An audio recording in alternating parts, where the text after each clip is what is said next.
Well, last week I made some beef jerky in the smoker. If you want to see that video, I'll leave the link in the description. So this week, what I figured I'd do is I'd take the remainder of the beef jerky I made and I'd try out a recipe that I seen on YouTube, actually.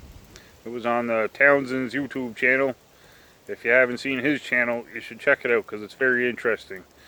He uses a lot of 18th century recipes. He makes a lot of old-fashioned food. And in the particular recipe he used, he made a soup out of flour and he used dried bison. Today I have my mother helping me and I have my nephew Jake. So we're going to give this soup a try and see how it turns out. Thanks everybody for watching. Thanks for the support.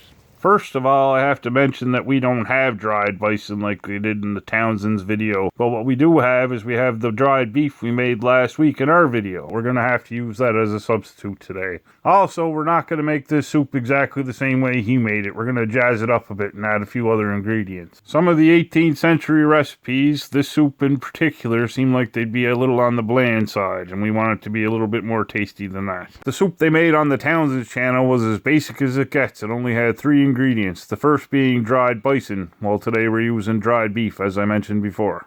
The next ingredient after the dried meat was flour. That was the whole purpose of his recipe. Basically, in the olden times, if you're running out of flour to make bread and you only had a little bit left, you wanted to stretch it out by using your flour to make soup. I use flour in my stew, I use flour in gravy, but I have never used flour in soup before. This will be the first time for me. The last ingredient that he used in his video was mushroom powder. He added it for flavor. I don't have mushroom powder on hand, but what I do have on hand is mushroom salt. So that's what I'm going to use today. In addition to the 3 basic ingredients that he used for his soup, we're going to add some of our own. The first being mushrooms.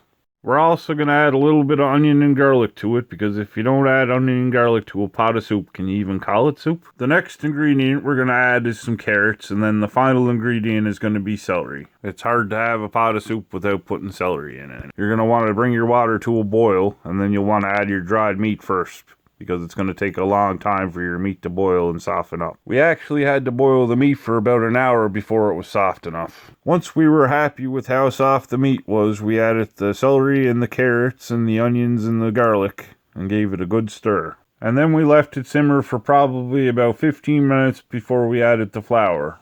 Before you add the flour, whisk it up with some cold water so it doesn't get lumpy when you mix it in with the soup. After it's mixed in, all you have to do is sit and wait for the soup to finish cooking. I have to say, I was very much looking forward to trying this soup, it being an 18th century recipe and all. So as soon as it was done, we were very excited to serve some up. On inspection, the soup looked very good. It had a very nice color to it.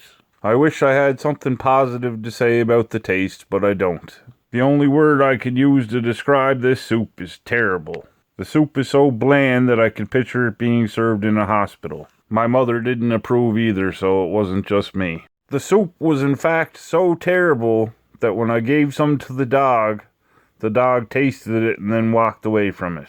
And that's saying something because my old dog Mia, she eats goat poop all the time. Well, I sure am glad that I'm not living in the 18th century, because if this is all I had to eat, I would be very sad. Although, it was a very fun and interesting experiment to make this soup over the fire, but I think if I were given the choice, I would not eat this soup again. I would have to be starving, which they probably were. Thanks everybody for watching my video, and if you wouldn't mind, I would very much appreciate if you liked and subscribed. Also, I just want to mention that I have some bigger videos planned for the near future, so don't forget to ring the bell. See you next Friday.